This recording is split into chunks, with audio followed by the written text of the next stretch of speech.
शांताकारं भुजगशयनं पद्मनाभं सुरेशं विश्वाधारं गगनसदृशं मेघवर्णं शुभांगं लक्ष्मीकान्तं कमलनयनं योगवृद्धान्यगम्यं वंदे विष्णु भवभयहरं सर्वलोकैकनाथम। प्रिय मित्रों, मैं आचार्य पंडित अजय शर्मा फिर से आपके सामने एक बहुत ही सुंदर वीडियो लेकर के आया हूँ। यह वीडियो आप सभी के लिए बहुत ही महत्वपूर्ण है, खास करके माता बहनों के लिए, भाई बंधुओं के लिए। पापों को हरने वाली, पुण्यों को देने वाली योगिनी एकादशी, आषाढ़ मास के कृष्ण पक्ष की एकादशी को योगिनी एकादशी कहा जाता है।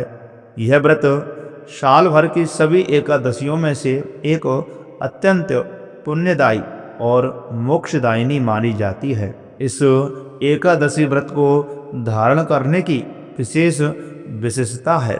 इस एकादशी का पालन करने से 84 लाख योनियों में भटकने से मुक्ति मिलती है। यह व्रत रोग, शोक, दरिद्रता और पापों को नष्ट करता है।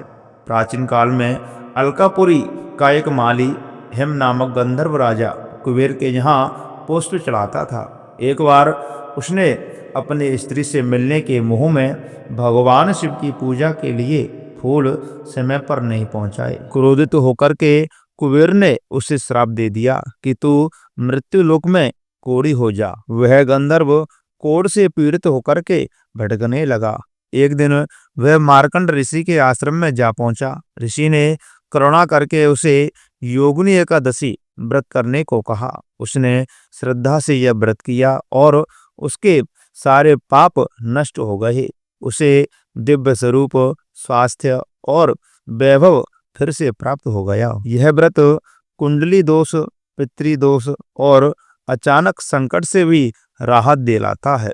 व्रती को सौंदर्य, स्वास्थ्य, धन और सुख की प्राप्ति होती है। योगिनी एकादशी यह एक दिन नहीं, पुण्य का उत्सव है जो जीवन को पवित्रता से भर देता है। इस बार आषाढ़ की योगिनी एकादशी पर आइए हम सब मिलकर के करें पुण्य की साधना और जीवन को बनाएं दिव्य और धन्य। प्रिय मित्रों, हमारे सनातन धर्म में एकादशी तिथि को बेहद शुभ और पवित्र माना गया है। हर महीने में 2 बार एकादशी व्रत आता है। एक कृष्ण पक्ष और दूसरा आता है शुक्ल पक्ष में। धार्मिक मान्यता है कि एकादशी तिथि पर जगत के पालनहार भगवान विष्णु और मां लक्ष्मी की विशेष पूजा करने से जातक को शुभ फल की प्राप्ति होती है। साथ ही सभी मुरादें भी पूरी होती हैं, सभी मनोकामनाएं भी पूर्ण होती हैं। 21 जून को योगिनी एकादशी व्रत है। विष्णु पुराण और पद्म पुराण के एकादशी महात्म्य खंड के अनुसार योगिनी एकादशी व्रत करने से 88,000 ब्राह्मणों को भोजन कराने के बराबर पुण्य फल की प्राप्ति होती है। योगिनी एकादशी का दिन पूर्ण रूप से भगवान विष्णु की उपासना के लिए समर्पित होता है। 88 सहस्राणि ब्राह्मणानां तु भोजनम एकेका योगिनी पुण्य ततो वा अधिकम शुभम। अर्थात योगिनी एकादशी व्रत का पुण्य 88,000 ब्राह्मणों को भोजन कराने के पुण्य से भी अधिक शुभदायक माना गया है। योगिनी एकादशी पर वैष्णव समाज के लोग व्रत रख करके विधि विधान से लक्ष्मी नारायण की पूजा अर्चना करते हैं। साथ ही शुभ कार्यों में सिद्धि पाने के लिए विशेष उपाय भी करते हैं। भगवान विष्णु की कृपा से साधक की सभी मनोकामनाएं पूर्ण होती हैं। धार्मिक मान्यताओं के अनुसार सच्चे मन से एकादशी व्रत करने से जीवन में कभी भी धन की कमी का सामना नहीं करना पड़ता है। इसलिए कहा जाता है कि लोगों को यह व्रत जरूर करना चाहिए। साल में 24 एकादशी के व्रत रखे जाती हैं। ये सभी भगवान विष्णु को समर्पित हैं। इस दिन उनकी पूजा करने से शुभ फलों की प्राप्ति होती है। ऐसे में कुछ लोग निर्जला व्रत भी रखते हैं जो बेहद कठिन होता है।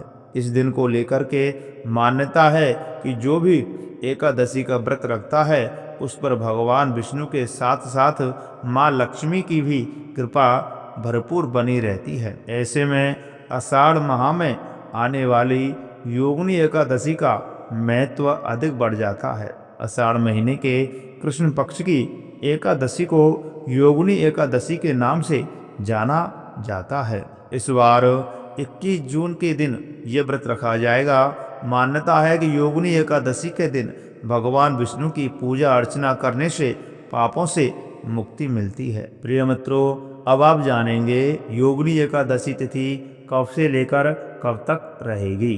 तो मित्रों, पंचांग के अनुसार आषाढ़ महीने की कृष्ण पक्ष की एकादशी तिथि की शुरुआत 21 जून को सुबह 7:18 पर होगी और 22 जून को सुबह 4:27 पर समाप्त हो जाएगी। ऐसे में योगिनी एकादशी का व्रत 21 जून दिन शनिवार को ही रखा जाएगा। वहीं योगिनी एकादशी व्रत का पारण 22 जून को होगा। योगिनी एकादशी व्रत के पारण का शुभ मुहूर्त 22 जून को दोपहर 1:47 से लेकर के शाम 4:35 के बीच का है। पारण तिथि के दिन हरिवासर समाप्त होने का समय सुबह 9:45 है। तो प्रिय मित्रों, अब आप जानेंगे एकादशी के पूजन विधि के बारे में। योगिनी एकादशी के दिन विष्णु भगवान की पूजा करने का विधान है। इस दिन प्रातःकाल उठ करके स्नान करना चाहिए। उसके बाद पीले रंग के वस्त्र धारण करना अधिक शुभ माना जाता है। फिर भगवान विष्णु का ध्यान करते हुए व्रत का संकल्प लें। उसके बाद भगवान विष्णु की पूरी सच्ची श्रद्धा, नियम और निष्ठा के साथ पूजा अर्चना करें और एकादशी व्रत की कथा को भी अवश्य श्रवण करें और बाद में विष्णु भगवान की आरती इत्यादि करें। इस दिन आप जरूरतमंद लोगों को भोजन एवं दान दक्षिणा भी दे सकते हैं। इससे भगवान विष्णु प्रसन्न होते हैं और अपने भक्तों की सभी मनोकामनाओं को पूर्ण करते हैं। मित्रों, एकादशी की रात्रि के दिन भगवान नाम का संकीर्तन करना चाहिए, रात्रि में जागरण करना चाहिए और इस दिन हो सके तो ओम नमो भगवते वासुदेवाय इस मंत्र का कम से कम 108 बार जाप अवश्य करना चाहिए। ऐसा करने से मन में एवं घर में सकारात्मक ऊर्जा का संचार होता है और भगवान विष्णु अपने भक्तों की सभी मनोकामनाओं को पूर्ण करते हैं। प्रिय मित्रों, अब आप जानेंगे योगिनी एकादशी के दिन कौन से नियमों का पालन करना चाहिए। योगिनी एकादशी व्रत के दिन अन्न का सेवन नहीं करना चाहिए। एकादशी का व्रत नहीं रखने वाले लोगों को भी चावल का सेवन भूलकर भी नहीं करना चाहिए। इस दिन बाल नहीं काटने चाहिए, नाखून इत्यादि नहीं काटने चाहिए, दाढ़ी इत्यादि नहीं कटवानी चाहिए। मित्रों, योगिनी एकादशी के दिन ब्राह्मणों को कुछ दान अवश्य करना चाहिए। एकादशी व्रत के पारण करने के बाद अन्न का दान करना शुभ माना गया है। जो भी भक्त एकादशी व्रत के पारण के बाद अन्न का दान करता है तो उसे भगवान विष्णु के दुर्लभ वैकुंठ लोक की प्राप्ति होती है एवं उसके घर में धन धान्य की कभी कमी नहीं रहती है। तो प्रिय मित्रों, ये रही योगिनी एकादशी से संबंधित संपूर्ण जानकारी। तो मैं आशा करता हूँ यह जानकारी आप सभी को बहुत अच्छी लगी होगी। तो कृपा करके इस वीडियो को ज़्यादा से ज़्यादा अपने पारिवारिक जनों के साथ शेयर करें, लाइक करें और चैनल को सब्सक्राइब करना बिल्कुल भी ना भूलें। कमेंट बॉक्स में ओ नमो भगवते वासुदेवाय अवश्य लिखें, भगवान विष्णु की जय अवश्य लिखें।